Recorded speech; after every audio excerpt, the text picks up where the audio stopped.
बाबांचं मी कौतुक करेन, अभिनंदन करेन की आपण या माध्यमातून एकत्र आलो आणि त्यासाठी आदरणीय आमचे खांडेकर सर यांना मी धन्यवाद देईन की आपल्यामध्ये अवेअरनेस वाढावा. म्हणजे तसे आपण प्रत्येक वेगवेगळ्या कम्युनिटीमध्ये ऍक्टिव्ह आहोतच, पण धम्माच्या माध्यमातून आपल्या कम्युनिटीच्या माध्यमातून आपण काहीतरी केलं पाहिजे. समाजाशी आपली नाळ जोडली गेली पाहिजे, कारण आपण ज्या समाजामध्ये जन्मलो त्या समाजाचं आपण काहीतरी देणं लागतो.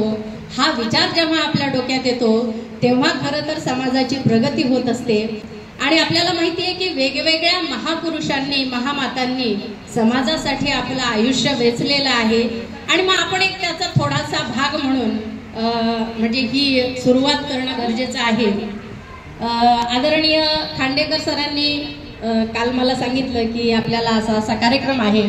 आता माझ्याबद्दल थोडंसं म्हणजे सांगते तुम्हाला की मी वयाच्या 7व्या वर्षापासून चळवळीमध्ये माझा सहभाग आहे गाण्याच्या माध्यमातून. मी प्रॉपर अकोला विदर्भ या ठिकाणची आहे आणि 7व्या वर्षापासून चळवळीमध्ये गायनाचं काम मी करते.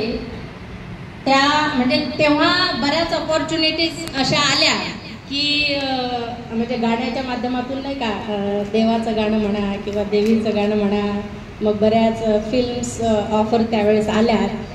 पण काय माहिती की मन तिकडं वळालं नाही, कारण एक ध्येय होतं डोक्यात की आपल्याला ही चळवळ राबवायची आहे, हे विचार द्यायचे आहेत, धम्माचे विचार आपल्याला द्यायचे आहेत. तेव्हा सुद्धा लहान असताना सुद्धा त्याकडे मन वळलं नाही, त्या चमचमाटाकडे कधी असं वाटलं नाही की आपण जावं. पण वयाच्या 7व्या वर्षापासून सातत्याने हे प्रबोधनाचं काम गाण्याच्या माध्यमातून करते आहे. प्रतिकूल परिस्थितीमध्ये शिकले. माझे वडील हे रिक्षा चालवायचे त्या काळी. आम्ही 4 भावंड म्हणजे 4 बहिणी 1 भाऊ अशी 5 भावंड, सगळ्यात मोठी मी. त्यामुळे घराची सुद्धा थोडीशी जबाबदारी होतीच. आणि माझं MA DED झालं. त्यानंतर नोकरीला लागल्यावर मी म्हणजे म्युझिकमध्ये पुढं शिकायचं ठरवलं आणि त्या माध्यमातून शिकत गेले. म्हणजे मी टीचर म्हणून सध्या आहे. इतर विषय आणि म्युझिक विषय सुद्धा शिकवते. स्वारगेटला दामले प्रशाला म्हणून आहे, त्या ठिकाणी मी टीचर म्हणून काम करते. राहायला काळेवाडीमध्ये आहे. गेल्या 2003 पासून मी पुण्यामध्ये आहे, म्हणजे जवळपास 25 वर्ष झाली. त्या अगोदर अकोल्यातून म्हणजे वेगवेगळ्या ठिकाणी महाराष्ट्रभर संपूर्ण कार्यक्रम झाले. महाराष्ट्राच्या बाहेरही MP UP दिल्ली या ठिकाणी सुद्धा भरपूर कार्यक्रम केले. कार्यक्रमाच्या माध्यमातून मात्र प्रबोधनाचं काम म्हणजे तो वसा मी अजूनही सोडलेला नाही आणि शेवटच्या श्वासापर्यंत ती करण्याची म्हणजे एक धुरा घेतलेली आहे, एक ध्यास घेतलेला आहे. तर त्या माध्यमातून आपल्या सर्वांच्या समोर आलेली आहे. माझी मुलगी सुद्धा या ठिकाणी आलेली आहे, चेतना. ती सध्या इंजिनिअरिंग करते, 3rd इयरला आहे. काल तिचा इव्हेंट होता कॉलेजमध्ये, त्यामुळे ती सकाळी ॲक्च्युली माझ्यासोबतच येणार होती, पण तिला लेट झालं त्यामुळे ती जरा उशिरा आली. तर अशा माध्यमातून सामाजिक कार्य हे चालू आहे आणि आपल्या सर्वांना इथं एकत्र बघून एक खूप आनंद झाला की आपल्या समाजामध्ये वेगवेगळ्या पोस्टवर असणारी माणसं यांना म्हणजे यांचा समाजासाठी उपयोग झाला पाहिजे. कारण बाबासाहेबांनी जर ठरवलं असतं की मी फक्त शिकायचं आणि फक्त म्हणजे माझ्या कुटुंबाचा उद्धार करायचा आणि माझ्या कुटुंबापुरतं बघायचं, तर आपण एक थोडासा विचार करा की आपण कुठं असतो, आपण काय केलं असतं. हा थोडा आत्मपरीक्षणाचा भाग आहे. आणि बाबासाहेबांना मोठं करणारी त्यांची पत्नी की जी अशिक्षित होती, जी काहीही शिकलेली नाही, पण बाबासाहेबांची इच्छा होती की रमाईने शिकलं पाहिजे. आणि म्हणून बाबासाहेब रमाईला म्हणत होते की रमा तू शिक. रमा म्हणायची साहेब तुम्ही शिकताय ना, ते खूप आहे, ते पुरेसं आहे, मी आणि वेगळं शिकून काय करणार आहे.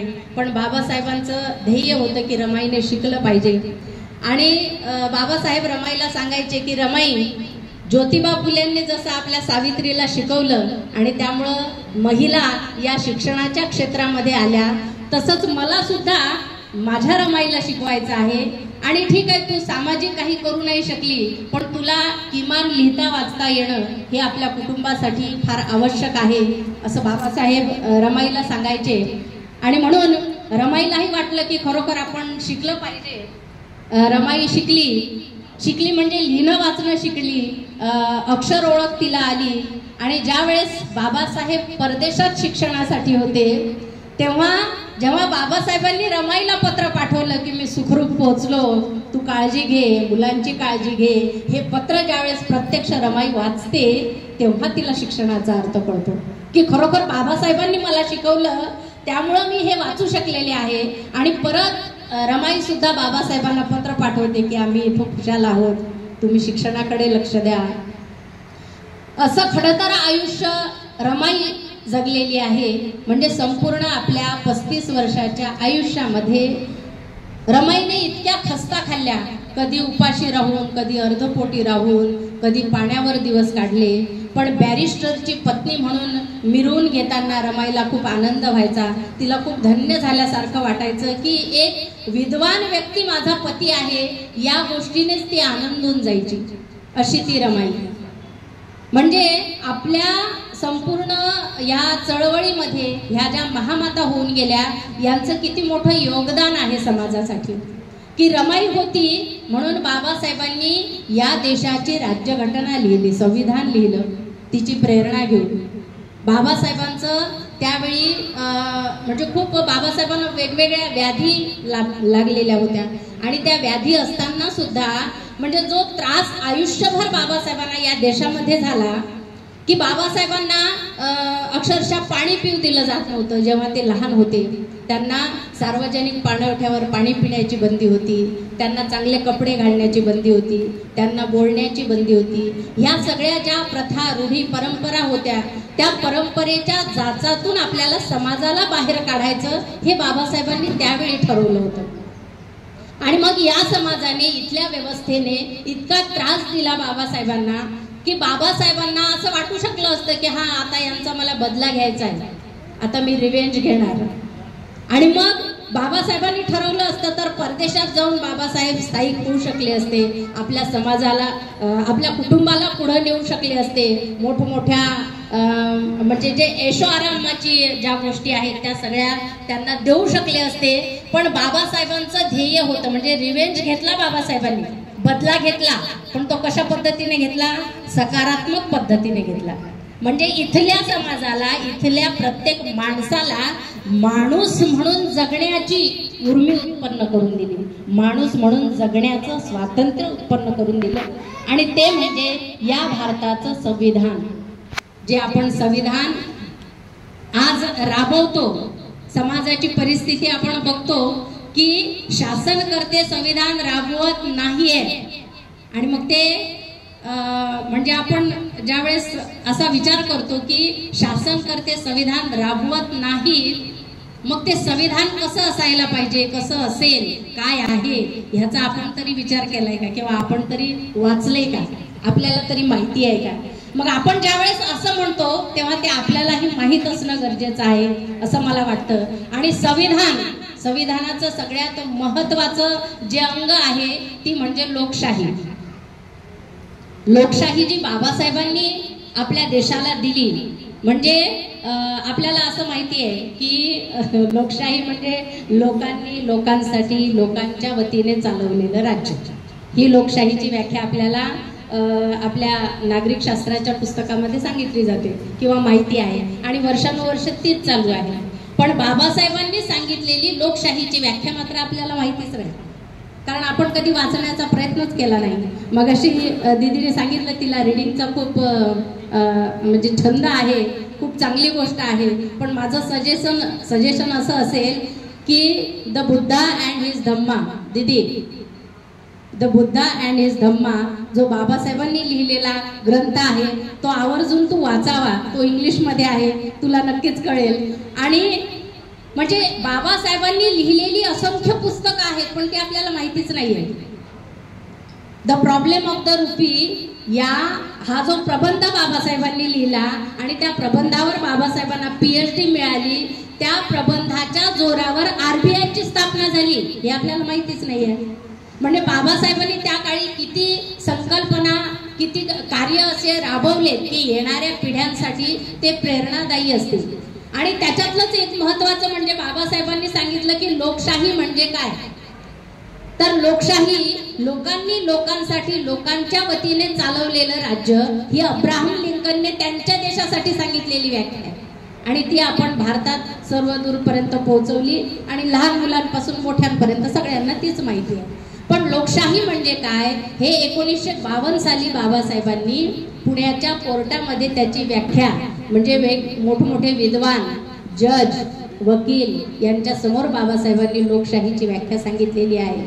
आणि बाबासाहेब म्हणतात लोकशाही म्हणजे काय तर हे आताही आपल्या सर्वसामान्य लोकांना माहीत असणं गरजेचं आहे. तर ती व्याख्या मी आपल्या सगळ्यांना सांगणार आहे की the form and the method of the government that brings revolutionary changes into the economical and social life of the people without bloodshed is called democracy. It is our associated living. खून की एक भी बूंद बहाए बगैर जनता के आर्थिक और सामाजिक जीवन में अमूलाग्र क्रांतिकारी परिवर्तन लाने वाली शासन प्रशासन प्रणाली इसे लोकतंत्र कहते हैं और यह हमारे सहजीवन की व्यवस्था है.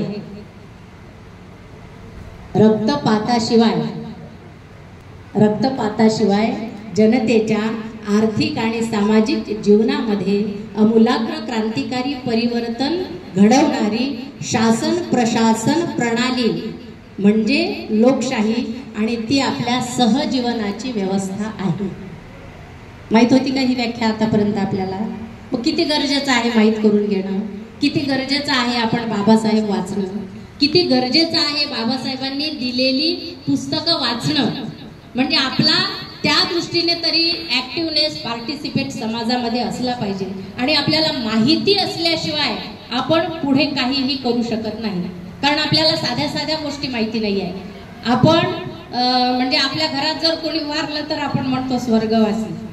तो शब्द काय आहे? कैलासवासी. तो शब्द काय आहे हेही आपल्याला माहिती नाही. कारण बौद्ध धर्मामध्ये कुठल्या शब्दांचा उपयोग करतात हेही आपल्याला माहिती नाही.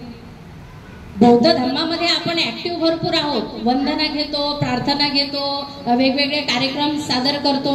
पण त्यामध्ये आपण कसं राहायला पाहिजे, कसं वागायला पाहिजे, काय बोलायला पाहिजे हे शब्द जर आपल्याला माहिती नसतील तर मग आपण फक्त बुद्धिस्ट म्हणून काय उपयोग आहे.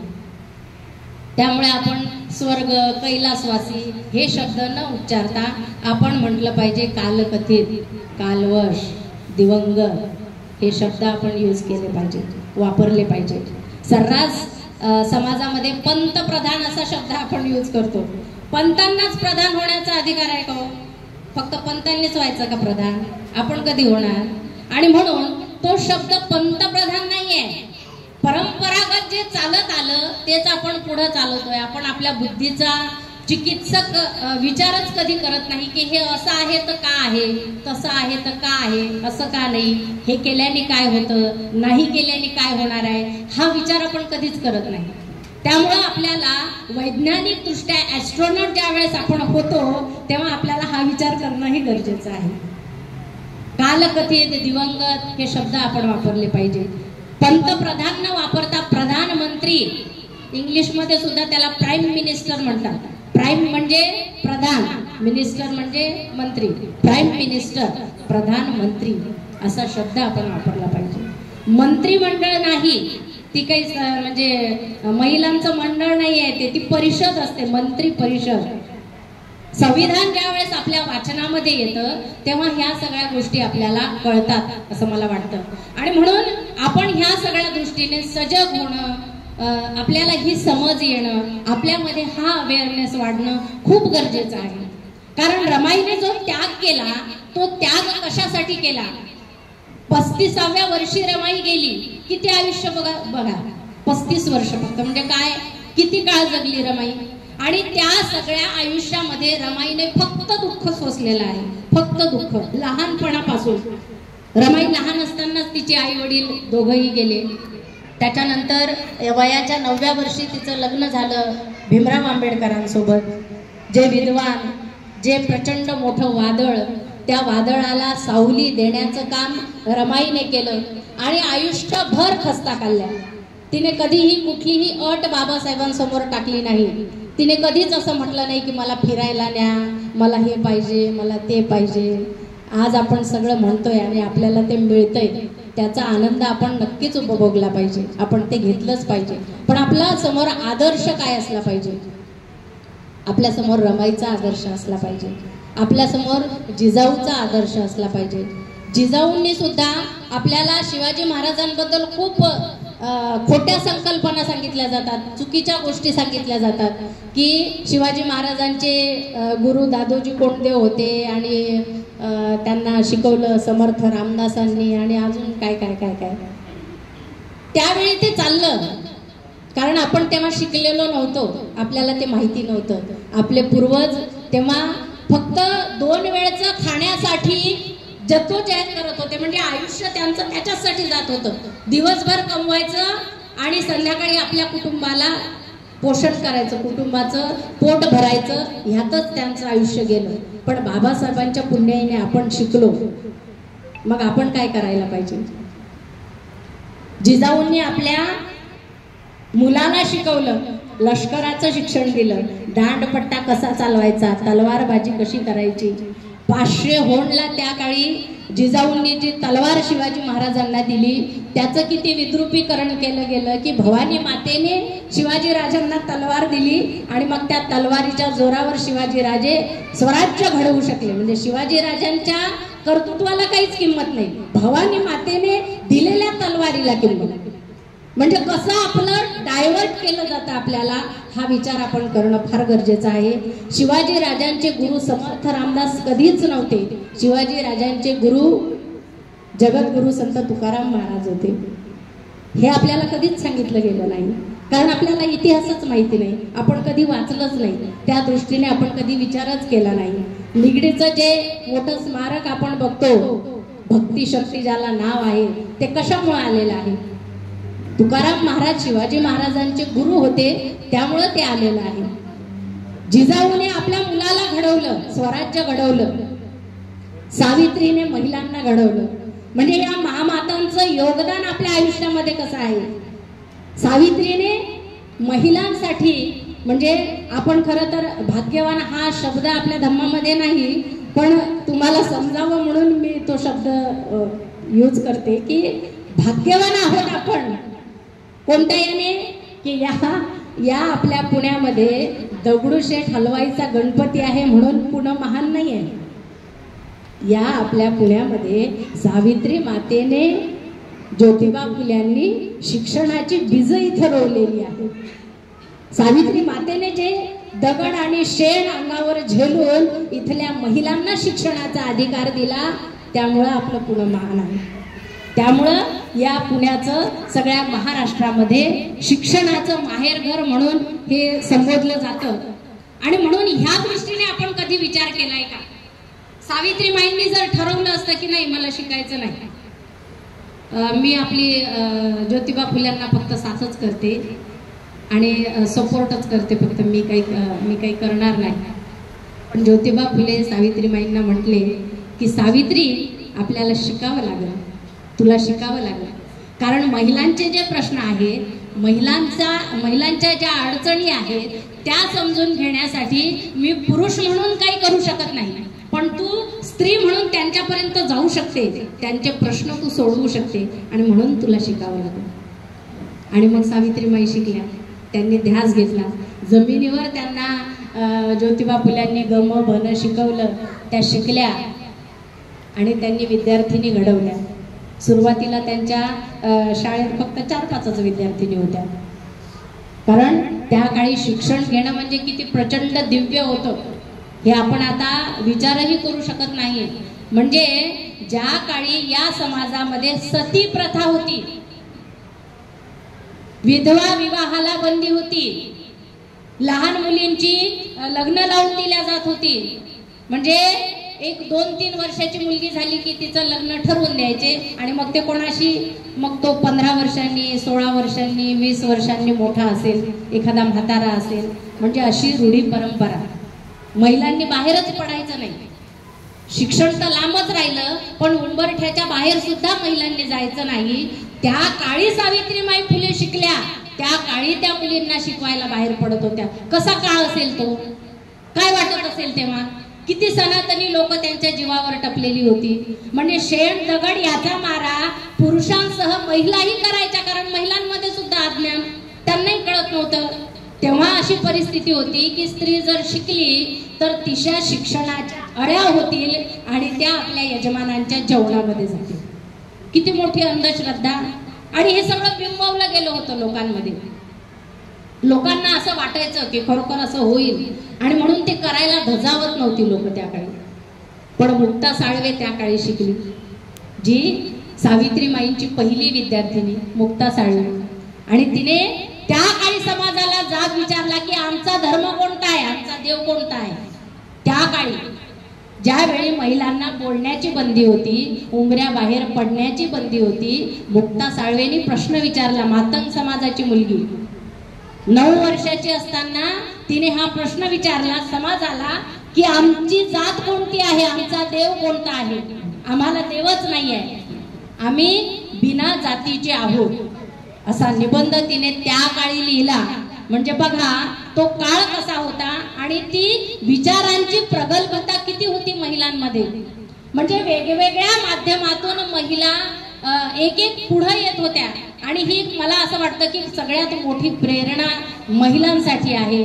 आणि म्हणून महिलांसाठी सुद्धा मला असं वाटतं की त्यांनी ऍक्टिव्ह व्हायला पाहिजे. जसं ताईने सांगितलं की आपण ग्रुप ऍक्टिव्ह करू, पण ग्रुप ऍक्टिव्ह करायचा म्हणजे फक्त व्हॉट्सअपला सगळ्यांना ऍड करायचं आणि मग तू जेवली का, मी जेवली का, गुड मॉर्निंग, गुड नाईट आणि याच्यात आपला दिवस संपतो. तर असं आपल्याला करायचं नाही. तर ह्या ज्या महामाता आहेत ज्यांनी आपलं आयुष्य आमच्यासाठी झिजवलं, त्यांनी त्यांच्या आयुष्यात कधी ऐशाराम केला नाही. आज आम्हाला सगळं मिळतंय, आज आम्ही बंगल्यात राहतो, गाडीने फिरतो, म्हणजे सगळं आपल्या पायाशी लोळण घेतंय. कशामुळं? सगळं ऐश्वर्य पायाशी लोळण घेतंय. या महामातांचा त्याग आहे. त्यांनी जे आयुष्य आपल्यासाठी झिजवलं त्याचा हा त्याग आहे. आणि म्हणून बाबासाहेबांनी सांगितलं की आपल्या कमाईतला 20वा हिस्सा हा समाजासाठी दिला पाहिजे. देतो का आपण? हा आपल्या स्वतःला प्रश्न विचारणं खूप गरजेचं आहे. म्हणजे एका ग्रुपमध्ये ऍक्टिव्ह असणे किंवा वर्षातून एकदा काहीतरी करणे म्हणजे मग आपण समाजासाठी काहीतरी केलं असं होतं का? तर असं अजिबात होत नाही. कारण ही जर चळवळ आपल्याला पुढे चालवायची आहे, आता समाजामध्ये काय परिस्थिती आहे आपल्या सगळ्यांना माहिती आहे. शासन प्रणाली कशी चालू आहे. कारण बाबासाहेबांनी ज्यावेळेस संविधान दिलं तेव्हाच बाबासाहेबांनी म्हटलं की संविधान कितीही चांगलं असेल पण ते राबवणारे हात आणि मेंदू जर कलुषित असतील, ते जर वेगळ्या विचारांचे असतील तर ते संविधान कुचकामी ठरेल. पण संविधान किती जरी म्हणजे काय म्हणतात कमी दर्जाचं असलं पण ते राबवणारे मेंदू आणि हात ते जर प्रगल्भ असतील, ते जर सगळ्यांचा विचार करणारे असतील तर ते संविधान श्रेष्ठ ठरेल. मग बाबासाहेबांनी जगातील सगळ्यात चांगल्या संविधानांचा अभ्यास करून 2 वर्ष 11 महिने 17 दिवस सातत्याने, म्हणजे आपल्या सगळ्यांना इतिहास माहिती आहे की 7 मेंबर मसुदा कमिटीमध्ये होते आणि प्रत्येक मेंबर आपल्या काही ना काही कारणास्तव त्यातनं लेफ्ट झाला. कोणाला परदेशात जायचं होतं, कुणाचं म्हणजे आपल्या संस्थानामध्ये बघायचं होतं, कुणी आजारी होतं, कुणी त्यावेळी मरण पावलं. असे सगळे 6चे 6ही मेंबर त्या मसुदा समितीमध्ये कुणीही ऍक्टिव्ह नव्हतं, एकटे बाबासाहेब होते. आणि बाबासाहेबांना इतक्या व्याधी असताना सुद्धा बाबासाहेबांनी म्हणजे संविधान लिहिलं आणि मग ते संविधान राबवणारे हात कसे असायला पाहिजेत हे त्यावेळेस बाबासाहेबांनी सांगितलं. आणि म्हणून ते राबवणारे हात आता आपण बघतोय कसे आहेत, समाजाची परिस्थिती बघतोय. मग ते जर आपल्याला ऍक्टिव्ह करायचे असतील, ते जर म्हणजे संविधानाच्या अनुषंगाने देशाचा राज्यकारभार आपल्याला चालवायचा असेल तर मग आपण कसं असलं पाहिजे, आपल्याला किती माहिती असली पाहिजे, ह्याचा आपण सातत्याने विचार करणं खूप गरजेचं आहे.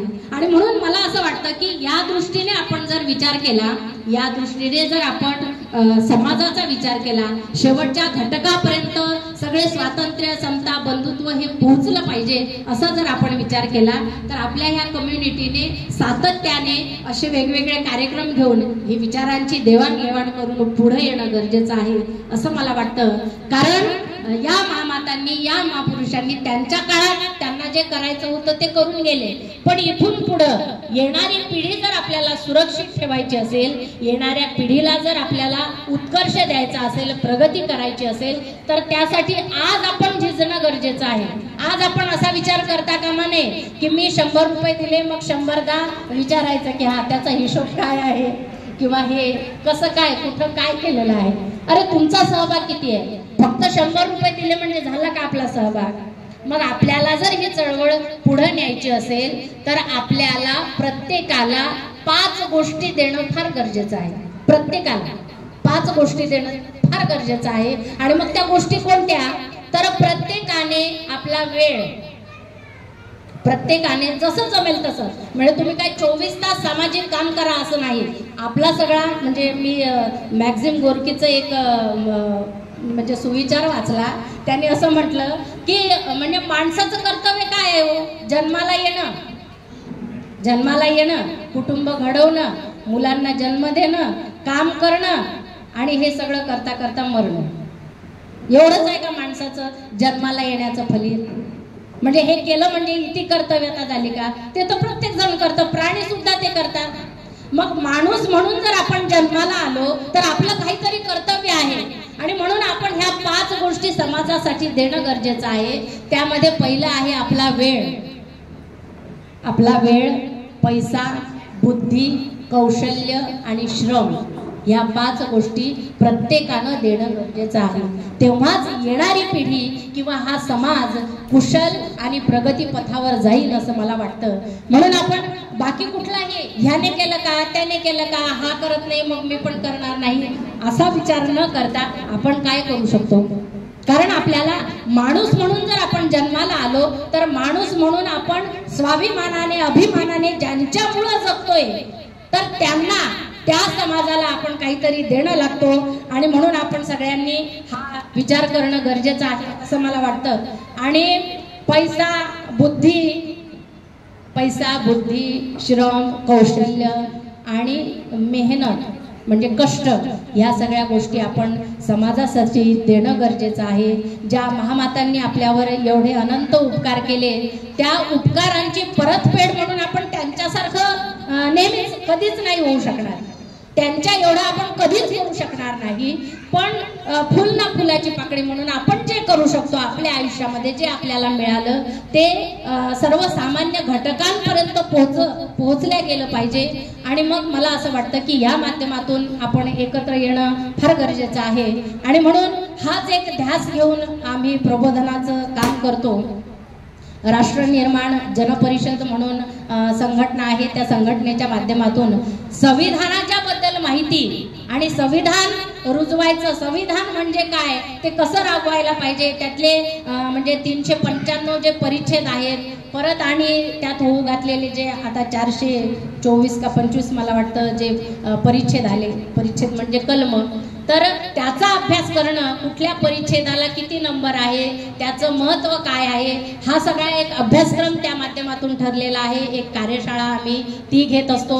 गाण्याच्या माध्यमातून 14 एप्रिल असेल, रमाई जयंती असेल आणि जे वर्षभर आपले कार्यक्रम चालतात त्या माध्यमातून प्रबोधनाचं काम मी करते. आमचा एक ग्रुप आहे, म्हणजे एक 2 ते 3 तासाचा मनोरंजनाच्या माध्यमातून, कारण सांस्कृतिक चळवळ आणि सांस्कृतिक बदल झाल्याशिवाय हा बदल होणार नाही, हे माझं ठाम मत आहे. आणि आपला जो AB ग्रुप आहे, AB ग्रुप म्हणजे आंबेडकरी बुद्धिस्ट, आणि त्याचाच दुसरा अर्थ होतो की आम्ही भारतीय, म्हणजे AB म्हणजे किती काय म्हणतात, सर्वसमावेशक असा ग्रुप आहे. तर याच्या माध्यमातून मला असं वाटतं आपल्या सर्वांच्या सहकार्याने आपण हे प्रबोधनाचं काम असंच पुढं चालू ठेवूया. जयंतीचे कार्यक्रम असतील जरूर सांगा. आम्ही एक नवीन प्रयोग चालू केलेला आहे, मी लोकशाही बोलते. माझ्या मुलीने म्हणजे ते एक पात्री प्रयोग, म्हणजे आपण जिवंत एक पात्री बघतो, रमाई बोलते, सावित्री बोलते, पण हे जिवंत नसताना लोकांना लोकशाही, मी लोकशाही बोलते, लोकशाहीचं काय म्हणणं आहे, हा एक पात्री प्रयोग आम्ही चालू केलेला आहे. वेगवेगळ्या माध्यमातून आम्ही कार्यशाळा घेतो आणि हे विचार रुजवण्याचं काम किंवा आपण ॲक्टिव्हली पार्टिसिपेट कसं होऊ हे काम या माध्यमातून सुरू असतं. तर आपण सर्वांनी त्यासाठी सहकार्य करावं. प्रज्ञा इंगळे ऑफिशियल माझ्या यूट्यूब चॅनलचं नाव आहे. त्या माध्यमातून एक प्रबोधनकारी विचार लोकांपर्यंत गेले पाहिजे. तर संविधानाची गीतं आणि वेगवेगळ्या विषयांवर गीतं त्या माध्यमातून चॅनलवर मी टाकत असते. तर आपल्या सर्वांचा सहभाग त्यासाठीही असावा. म्हणजे हे जे प्रबोधनाचं काम आहे हे एकटा घेऊन पुढे जाऊ शकत नाही, तर आपल्या सर्वांची सोबत आणि जी कम्युनिटी आपण स्थापन केलेली आहे त्या सर्वांच्या सहकार्यामुळे, म्हणजे मी तुम्हाला सांगितलं, तुम्ही अजून 10 लोकांना सांगाल, म्हणजे असं ज्यावेळेस प्रबोधनकारी विचार लोकांमध्ये पोहोचतील तेव्हाच लोक जागृत होतील असं मला वाटतं. आणि हा जागृतीचा अग्नी आपण तेवत ठेवूया. महामातांना या निमित्ताने अभिवादन करूया की त्यांच्या त्यागामुळं आज आपण सुखाचं, स्वाभिमानाचं, अभिमानाचं जीवन जगतो आहोत. आणि म्हणून त्यांनाही मी कोटी कोटी वंदन करते. आमचे आदरणीय राहुल खांडेकर दादा यांनी मला इथे या ठिकाणी बोलावलं आणि आपली सेवा करण्याची संधी, म्हणजे मी काही फार मोठी नाही आहे तुम्हाला सांगण्यासाठी, पण एक 7 वर्षापासूनचा समाजातला जो अनुभव आहे, समाजामध्ये लोक कोणत्या प्रकारचे आहेत, कशी राहत आहेत, तर हा एक अनुभव तुमच्या सोबत शेअर करायचा होता. आणि तुम्हाला काही वाटल्यास नक्की मला तुम्ही सांगू शकता. माझ्या चॅनलला भरभरून प्रतिसाद द्या. आणि एक 2 ओळी तुमच्यासाठी, म्हणजे खांडेकर दादांनी सांगितलं होतं की महिलांचं एक गाणं झालं पाहिजे आणि म्हणून मग तुमच्यासमोर ते सादर करण्याचा प्रयत्न करते.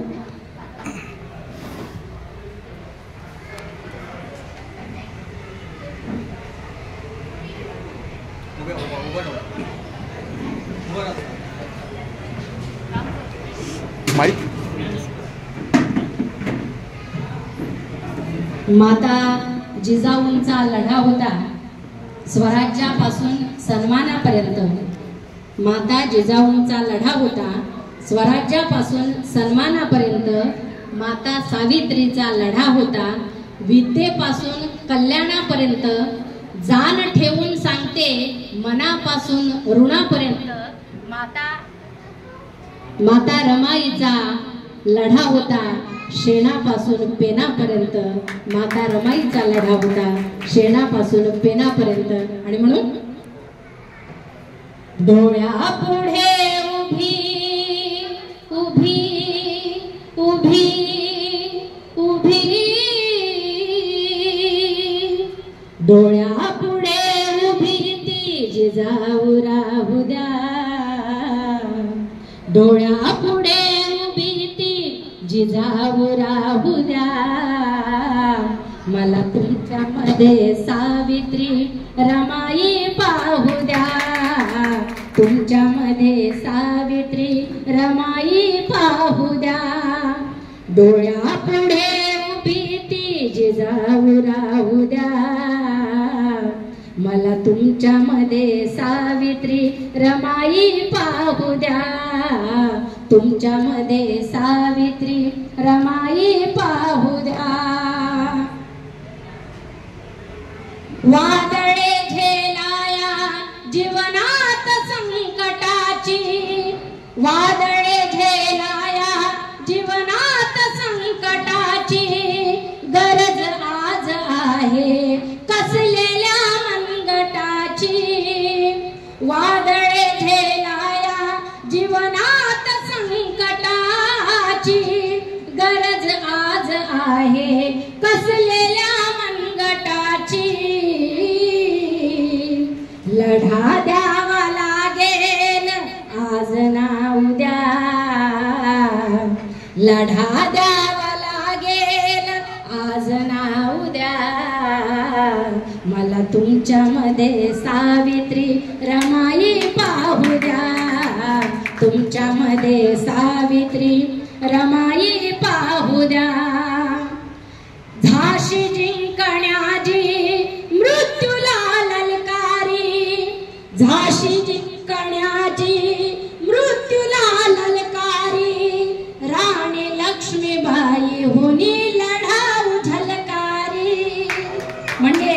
राणी लक्ष्मीबाईचा जिथं तिथं उदो उदो केला जातो, पण इंग्रजांच्या सोबत लढणारी, लढता लढता मरणारी ती राणी लक्ष्मीबाई नव्हतीच, ती झलकारी देवी होती.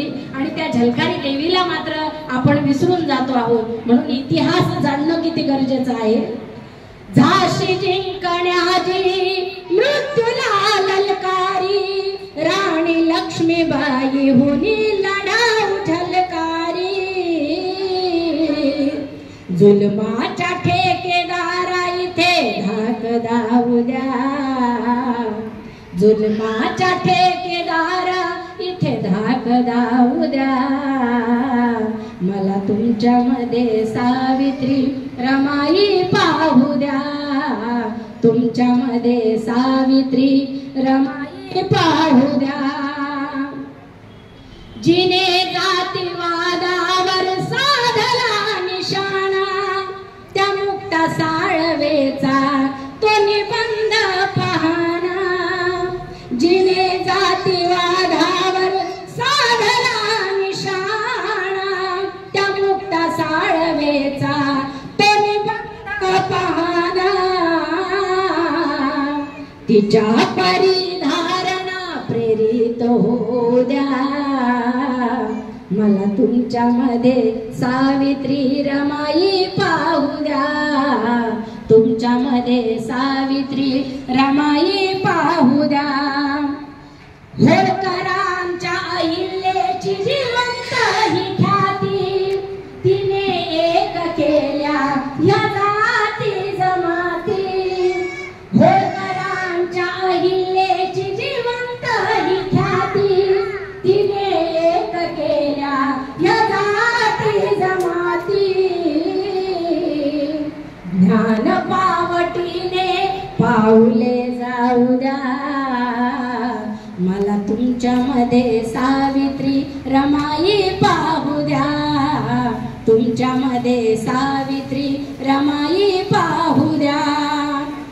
शेवटचं कडवं आहे जे आपल्या सगळ्या तमाम महिलांना उद्देशून आहे की आपण कसं असायला पाहिजे, आपण काय करायला पाहिजे, किती सजग असायला पाहिजे.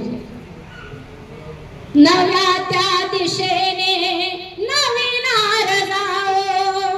समाजाला जर एकत्र आणायचं आहे, सगळ्या शेवटच्या घटकापर्यंत जर आपल्याला पोहोचायचं आहे, SC ST OBC फक्त बुद्धिस्ट नव्हे तर प्रत्येक घटकापर्यंत पोहोचवून म्हणजे त्यांच्यापर्यंत जायचं आहे, त्यांना विचार द्यायचा आहे, तर आपण कसं जाऊ शकू.